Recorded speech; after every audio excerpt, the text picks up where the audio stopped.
The Tom Woods Show, episode 1101. Prepare to set fire to the index card of allowable opinion.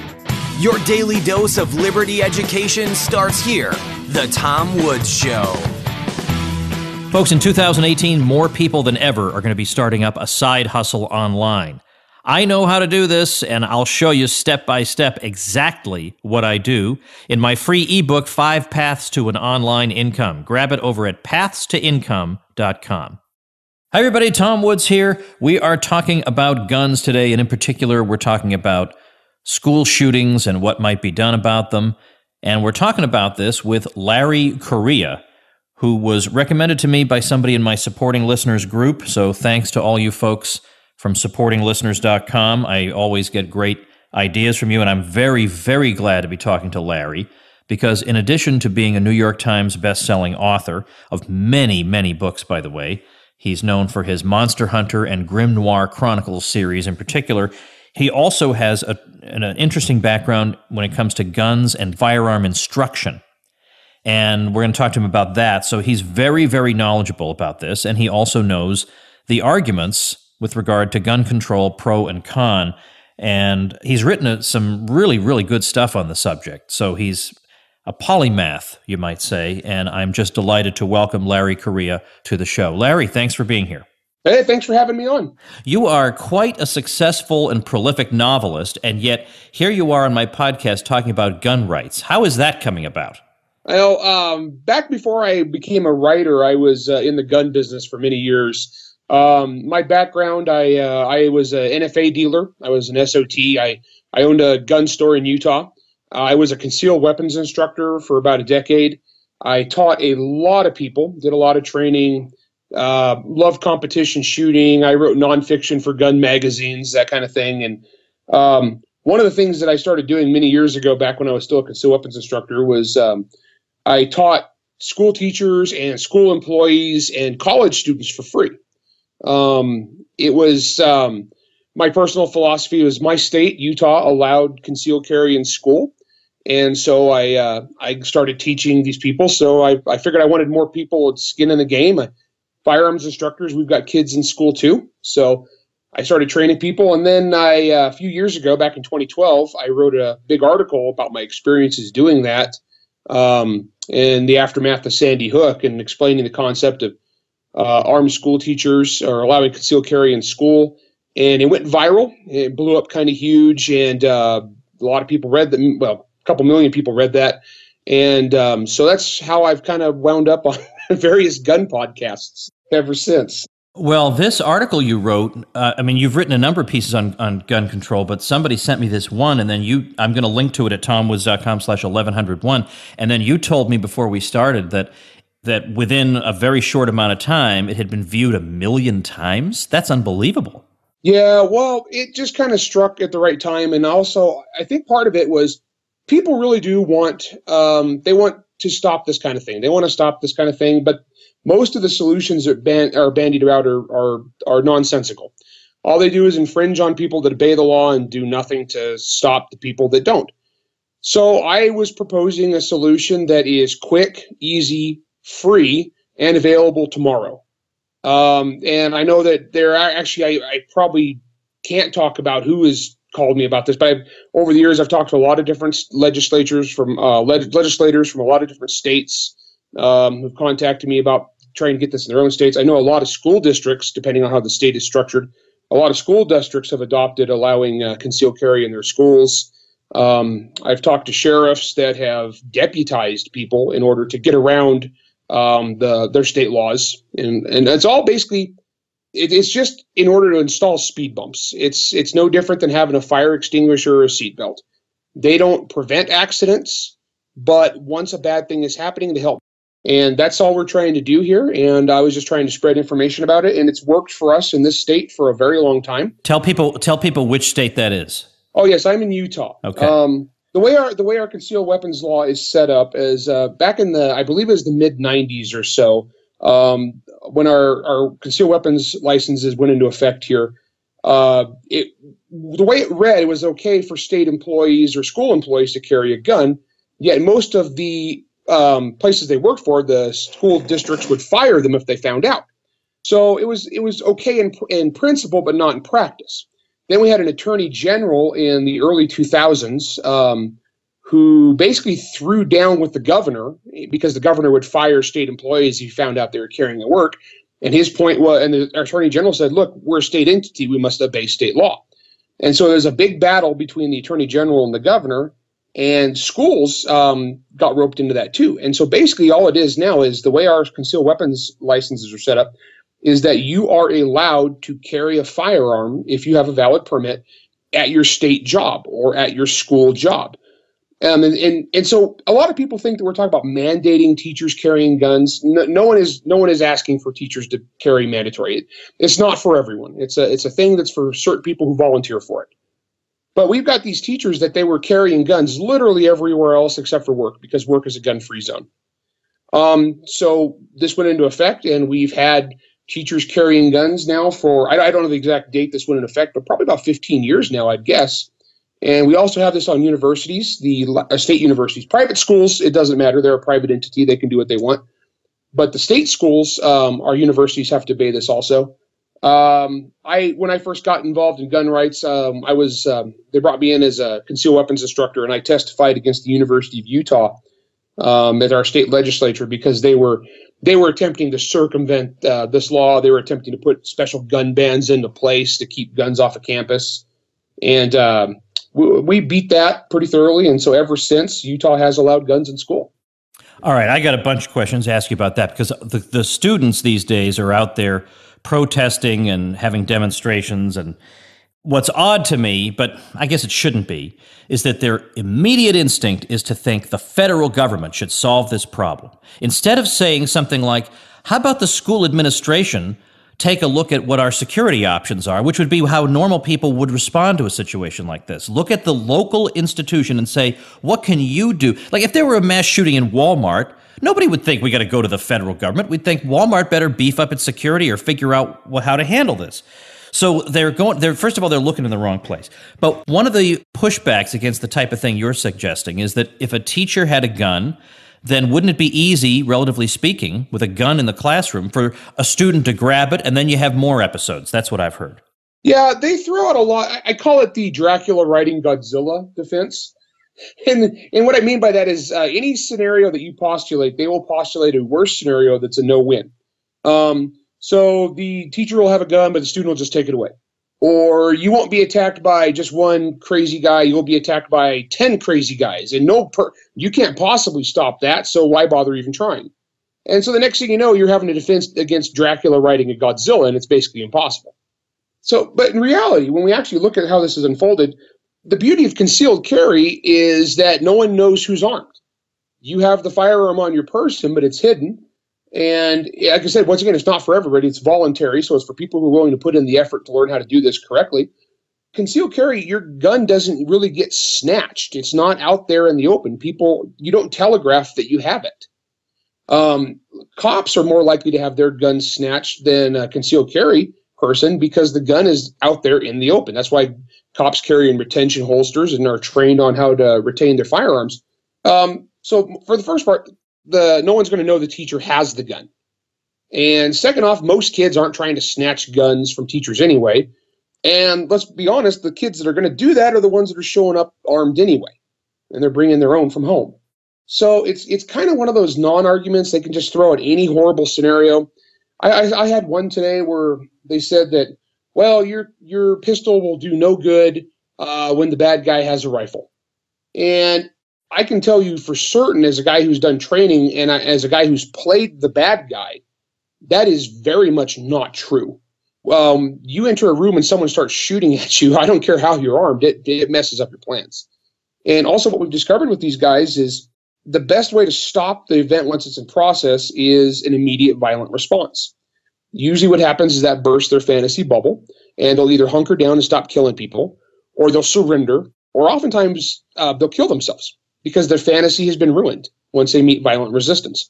That violent resistance can either come from someone who's present and already there, so it's fast, or that violent resistance can come from a responding cop, which could be several minutes away, or in the case of our last one, never. That just disgusts me. I know I work with a lot of cops, and every good cop I know is really, really angry right now with what happened in Florida. But the clock is ticking once these events start, and you can either interrupt them early or you can interrupt them later. Well, as a matter of fact, there's an interesting statistic in your article I hadn't known about that really strongly makes this case. You say the average number of people shot in a mass shooting event when the shooter is stopped by law enforcement is 14. The average number of people shot in a mass shooting event when the shooter is stopped by civilians is 2.5. Very, very interesting statistic. Now, maybe it's obvious to some, but why should that be? Well, what it is the only way to stop these guys is by responding. It's by giving them a violent response. That's what stops the event. And if the event is interrupted by someone who is already present, there's no response time. They're already there when the shooting starts. And so they're going to be able to engage that guy right away. It's going to ruin his fantasy in the first minute. If you have to wait for law enforcement to arrive, then what's going to happen is it's going to take however long that takes.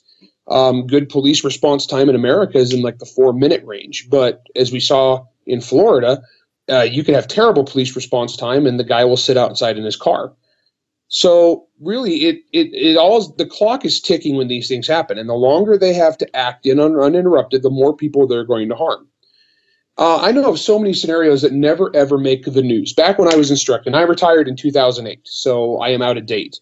And I actually don't know what that statistic is today because there's been many events since. But as of 2008, when I was doing this, we had one mass shooting in Utah that got the news because it had a significant body count. It was a mall called Trolley Square. A guy came in, I think he shot about 12 people before he was interrupted by an off-duty police officer in plain clothes who was there shopping. And then he was killed. That one got all over the national news because it fit the narrative and it had a sufficient body count. But in that same time frame, we had a whole bunch of incidences where someone went on a rampage and was interrupted early. Those events never, ever make the news, anything beyond the local news. We had one, KSL is our big media company here in Utah, and there was a woman who went on a rampage there, and I think she maybe shot 1 or 2 people before she was interrupted by a permit holder who caught her and stuck a .45 against her head. And she decided to surrender, And we had an event at a grocery store where a guy went on a stabbing rampage and was stopped by a permit holder in the first minute. I mean, these things happen all the time all over America. Back when I wrote that article in 2012, in the same week, Sandy Hook, there had been an event in Texas that was derailed in the first minute, and I think only a couple people got shot. It's the same thing over and over again.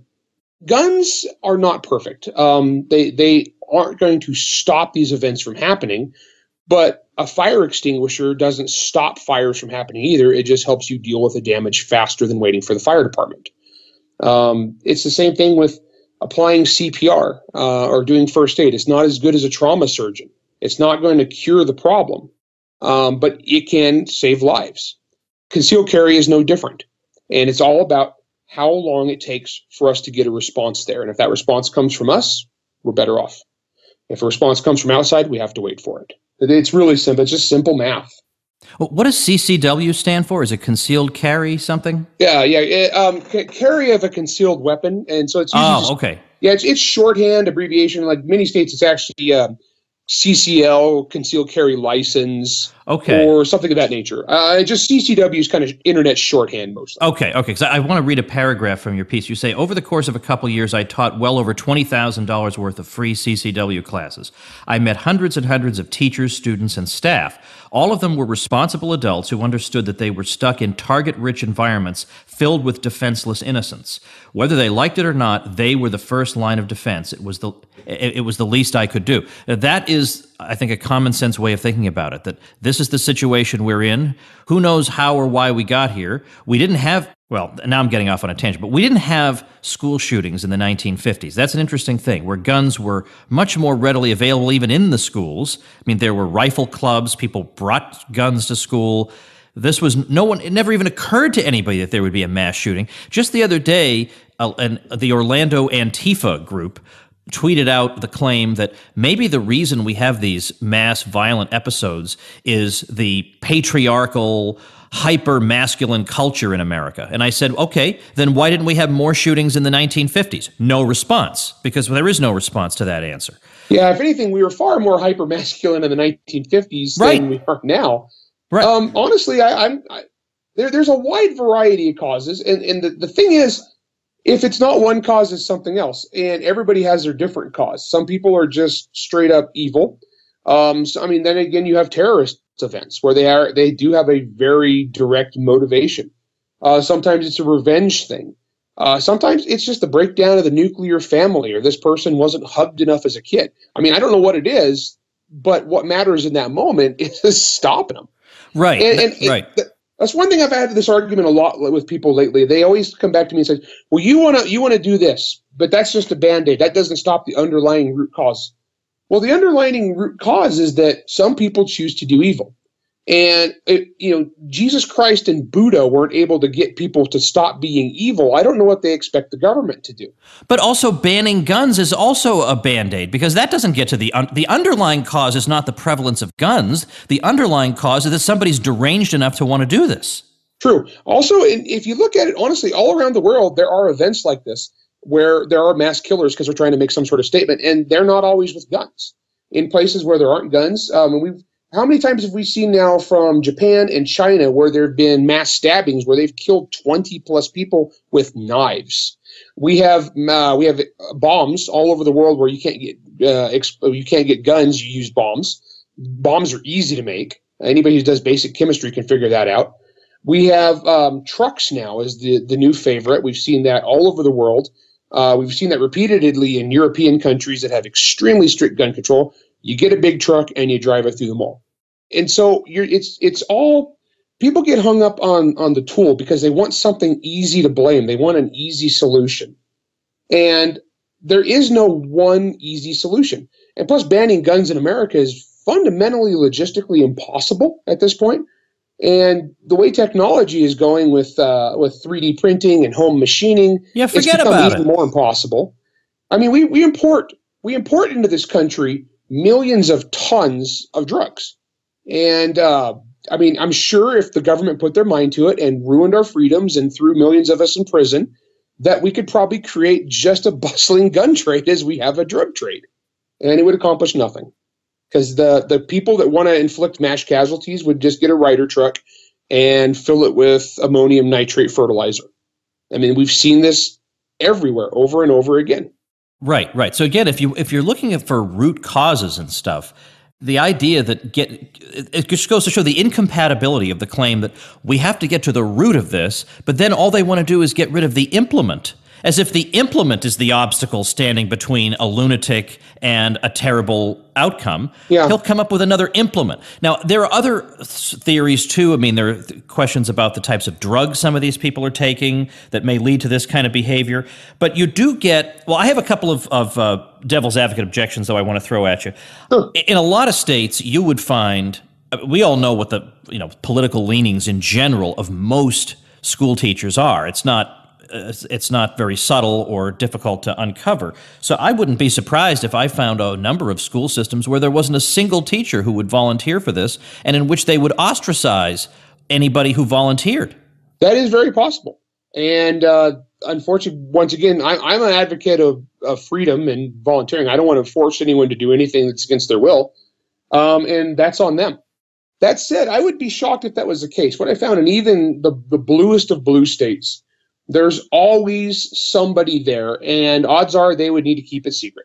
I mean, if this was the law, you wouldn't tell your coworkers because they would ostracize you and make fun of you and say you're a baby killer and so on and so forth. But I think in most schools in America, you can find people, usually they're going to be vets, they're going to be veterans, they will have served their country, they'll have some basic experience, or they will have grown up in a manner where they are simply not buying into the nonsense about gun control because they grew up in an environment where they know that's silly. And that could be a country living where they grew up on the farm with guns.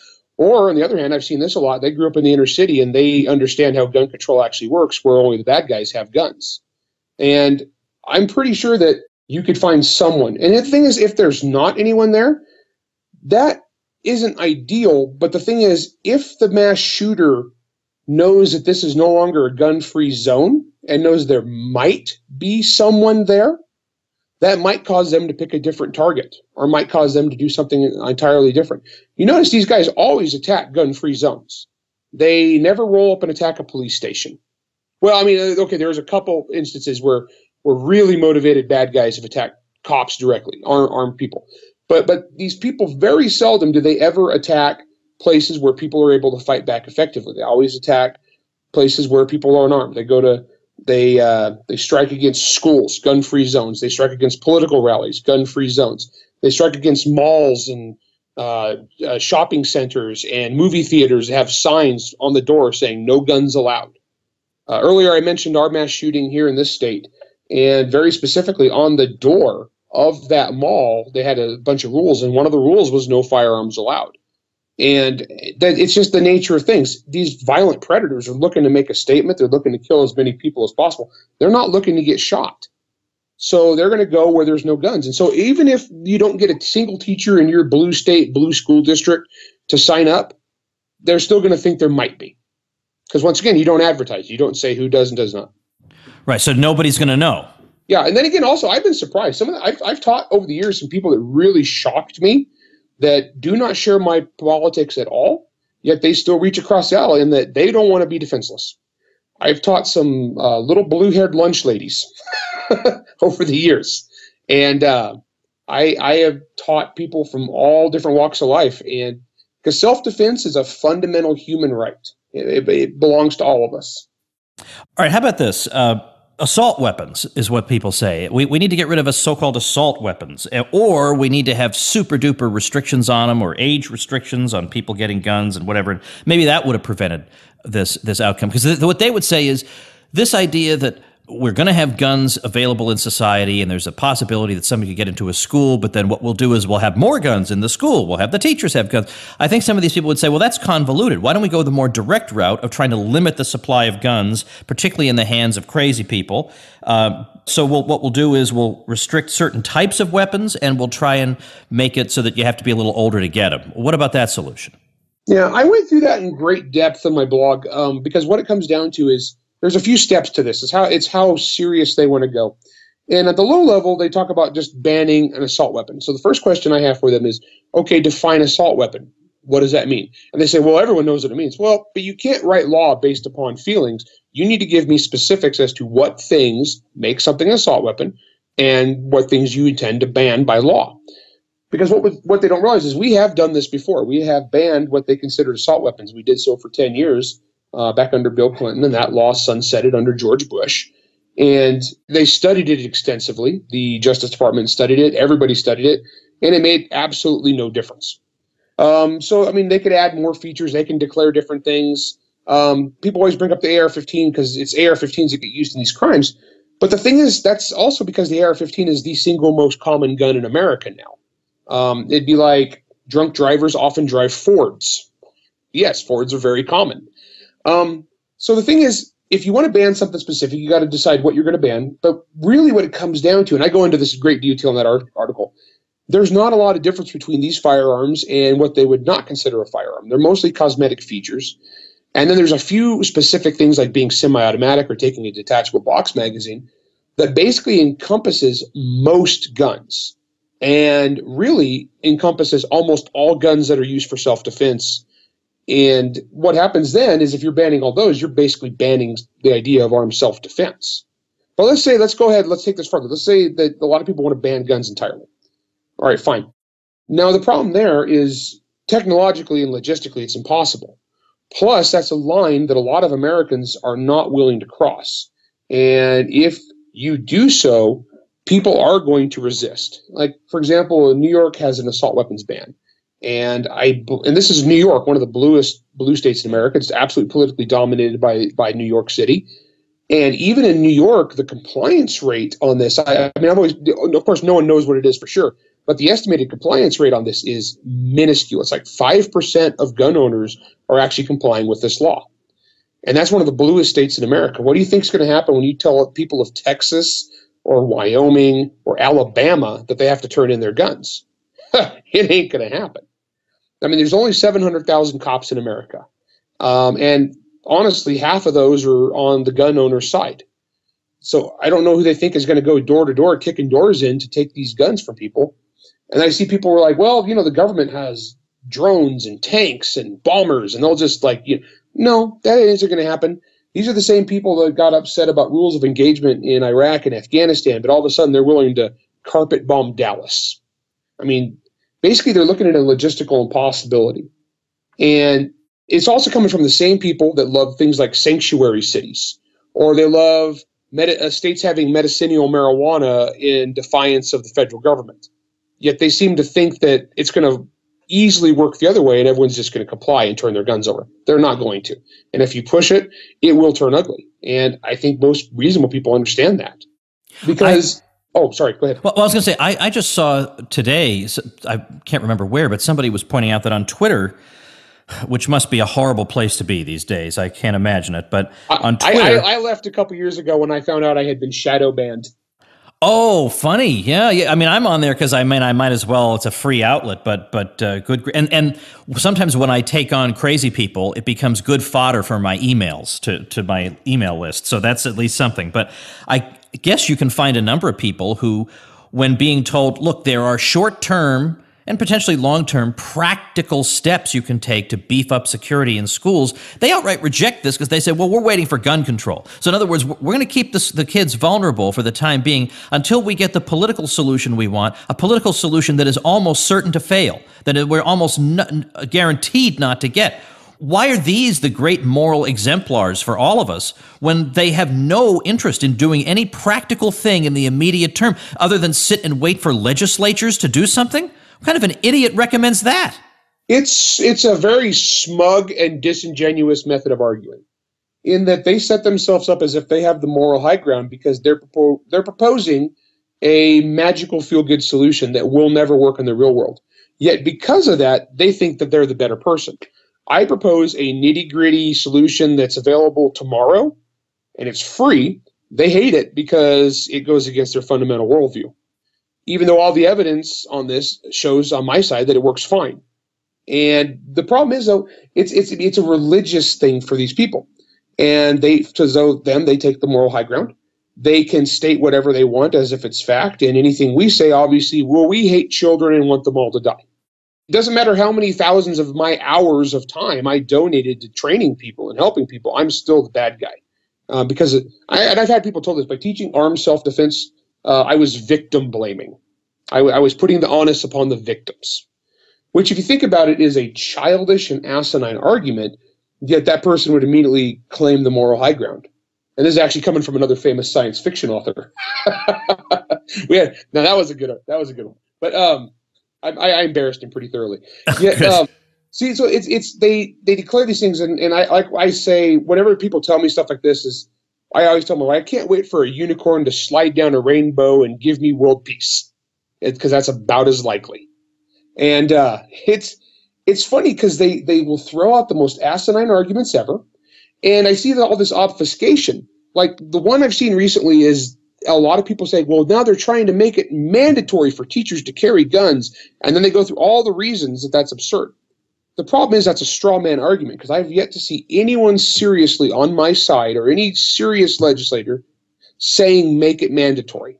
Every single one of us has said make it voluntary for those people who would choose to do so anyway.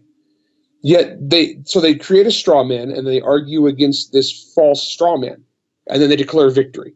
So it's very silly out there, and I think what's happening is a lot of us have been having the same argument for a long time, so tempers are getting frayed, and it's becoming harder and harder for us to remain polite. What do we do about the claim? First of all, I've dealt with a lot of the standard arguments over and over that we hear in these situations in other episodes. Like, for example, European countries, and they say European countries have it great, and that's probably because they have stricter gun regulations. Do you have a response to that kind of argument? Oh, yeah, it's interesting because they always bring up European nations, and they always cherry pick which nations they go to. They never compare us to Brazil. They never compare us to Honduras or Mexico or even China, or countries with strict gun control but high murder. They always try to cherry pick countries and a lot of times countries that don't even report their crime in the same way we do. I see them compare us to Australia a lot because Australia had one mass shooting, banned guns, confiscated them, and they haven't had any mass shootings since. Well, the thing is, they didn't have any mass shootings before. They were extremely rare there, and that was all they ever had. So it's like they took this one statistical blip and said, look, we have nothing since. It's interesting too, though, because they make this thing. They always talk about Europe like it's this place where violent crime doesn't happen. I was just in Europe last year, and I went 5 different countries, and it was interesting. While I was in Paris, France, it was they had 4-man military patrols on the streets of Paris, armed with FA Moss rifles. 4 men in camouflage, full battle rattle patrols in the streets of Paris. When I was in Prague, it was usually 2 or 3-man patrols with CZ Brin rifles. So they actually have literally armed soldiers patrolling the street because of the terrorist attacks they've had. And but that doesn't count, apparently. And it's interesting because they do actually have European school shootings. There have been several, the most famous being the Anders Breivik shooting in Norway, where I believe he killed something like 70 people, which is an astronomical number. But that's a country with exceedingly strict gun control. Or as I said earlier, you go to France and they just rent a truck and drive it through the mall, through a bunch of shoppers. And so it's funny because they bring up these things. Like they always bring up, well, European, or they bring up London, or they bring up England. They say, well, British cops don't even carry guns. That is not the case. The street level guys don't carry guns, but they have armed response teams everywhere. I saw multiple times where 2-man patrols were walking around the streets of Shepherd's Bush with MP5s. That was completely normal. And also they have this thing there too, where the way they report the crime is very different than America. So my understanding is the way the British Home Office reports murders is they only report the murders that have been solved and there's been a conviction. Then it's done. Then they can count it as a murder. Before that, it's just a death. So their murder stats are drastically underinflated when they compare them to America, where we got a body, it wasn't natural causes, it goes into the murder category. So they're comparing apples to oranges across cultures, and we have 1/3 of a billion people. Most of Europe, Central Europe, would fit into Texas. We are an entirely different thing. But it doesn't stop them. It's just disingenuous arguing, and they truly love it. Let's shift gears completely, because I'd like people to know a little bit more about you, actually, because here you are making pretty darn good arguments, and yet this is not really your full-time gig these days anyway. So what exactly is it that you do? What is Monster Hunter Nation? That is my blog, monsterhunternation.com, and also what I refer to as my fan base. My real job, I'm a novelist. I'm a writer. I write science fiction and fantasy novels for Baen Books. I've been doing that for about 10 years now. I'm a New York Times bestselling author. I am best known for the Monster Hunter series, where it's my background, once again, is guns and military contracting. And so it's a series about military, basically, think Blackwater for monsters. They're military contractors that take care of monster problems and get paid bounties. So it's urban fantasy. I also write epic fantasy. I have a series, the first book, Son of the Black Sword. It's set in kind of a world based loosely upon India. A whole lot of fun. I have a 1930s alternate history superhero series called the Grim and War Chronicles. So I do a little bit of everything. I've got about 19 books out now. I think I'm at book number 19 is coming out this year. So that's my day job now.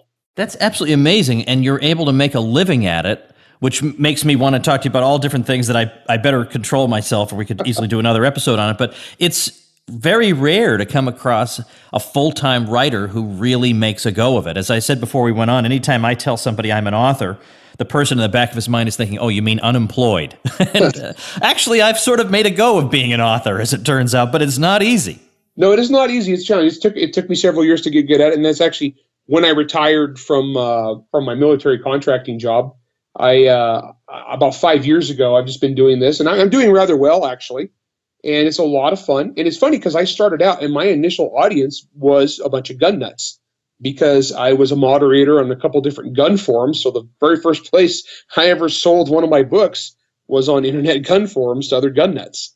And to give you an idea what my fan base is like, at one point I was the #1 best-selling author in Baghdad and Bagram.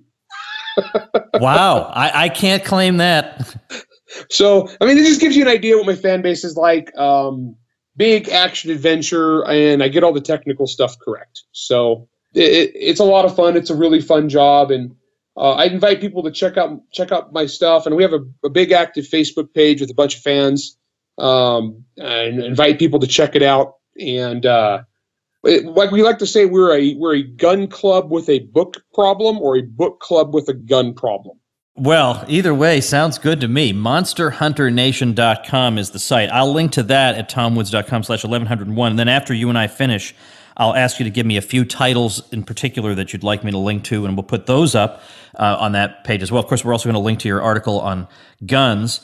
This is really tremendous stuff here. And that point about forums, I've advised people on that in the past, that if you're trying to build an audience, get involved in forums in your topic, and don't just immediately go in there and say, buy my book. No one's going to want you to do that. Oh, no, people contribute hate that. to it. Yeah, contribute to it. Yes. And then, people will like you, and it's a way to get an audience of people who are super concentrated in what it is you're doing. Well, great. All right, so MonsterHunterNation.com is where to go to talk to Larry. I love about your site that there's no way to reach you on it. You cannot contact you at all. I can't quite go that far, but on my business card, when I give out business cards, my phone number's not on it, and I felt like that was pretty hardcore to have no phone number. You can email me, but I don't want to talk to you on the phone because it takes an hour, and I just don't want to do it. But you have taken it to the next level, my friend. But your Facebook group, I think, is where somebody from my own Facebook group was finally able to get through the different layers to finally reach you and get you on this show. And I'm glad they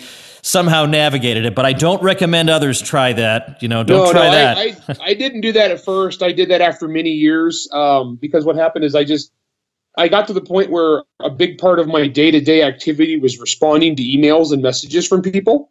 Because once you cross like this critical threshold where you have so many fans, and don't get me wrong, I love my fans, but they felt the need to tell me everything. Right. Or ask and you not questions. Enough hours in the day. Right. Or ask, I don't mind questions, but questions that a Google search could have answered. You don't really need me for that. So the other thing for me is every time there was a gun control argument anywhere in America, they're like, "Ooh, Larry, come get involved." Yeah. Oh, I know. Yeah. Or even more, I'm in a fight with somebody on my Facebook page. Could you jump in and help? This is the most pointless use of my time imaginable. Yeah, we still wind up doing it once in a while, don't we? All right, you weren't supposed to say that part because that is entirely true. By the way, as we depart, last thing I'll say, because I forgot to mention it, is sometimes when you talk about guns and schools, people will be repelled by that because they just don't like the mixture of so many guns around children. But yet people have given the counterexample of Disney World, which is pretty well regulated in terms of security, yet there isn't a gun in your face everywhere you turn. But you feel like if there were an incident, you feel pretty confident that they have done drills and they know exactly how to handle it. And that's at Disney World, where Mickey Mouse is, for heaven's sake, and they make it work. Oh yeah, I'm pretty sure they've probably got a pretty legit SWAT team, I would bet. I don't know for sure, but it would not surprise me at all if Disneyland had some really well-trained individuals ready to go. Yeah, to me, that's fascinating, is what private institutions behind the scenes are doing. A lot of times public institutions will be very ostentatious and open about this or that, but I feel much safer walking around in Disney World than I do on a lot of the government streets in a lot of cities. I'd rather be in Disney World. Definitely. I would totally 100% agree with you there. All right, I'm going to let you go. I hope people will visit you at MonsterHunterNation.com and buy a book and join your tribe, so to speak. Thanks so much for your time. Thanks a lot. Thanks for having me on. All right, two things before I let you go. Make sure if you are in the area, that you join me this coming Tuesday. I got the date wrong. It's not the 28th, it's the 27th. February 27th, 2018. I'm going to be speaking at the University of California at Santa Barbara, 8:15 p.m. at The Hub, so I hope you'll join me for that. Second thing to tell you, may be especially appropriate for this episode. I have a listener who has just started a new blog, and that blog is called somehappythings.com. And she says she wants to just post positive messages to encourage people to look on the bright side of life. There's a lot of negativity on the internet, and she wants to create a space where people can visit to feel a little better about life. And you go there, and she's got posts about music, about dancing, about hobbies, just happy things. And that's why it's called somehappythings.com. So help out a fellow listener of The Tom Woods Show by checking out and giving a nice fresh burst of traffic to somehappythings.com. And I'll link to that also at tomwoods.com/1101. Of course, I do this for anybody who gets web hosting through my link. You get the best price Bluehost has, plus You get a nice shout out from me to give you a burst of traffic as you're getting started. You get membership in my private bloggers group, so if you ever need help, we'll help you. You get video tutorials, plus I'll link to you from my website, which will help you in the search engines. You just can't lose. So if that appeals to you, then before you get your hosting, check out my deal at tomwoods.com/publicity. All right, that's it for today, everybody. See you next week. Become a smarter libertarian in just 30 minutes a day. Visit tomwoods.com to subscribe to the show for free, and we'll see you next time.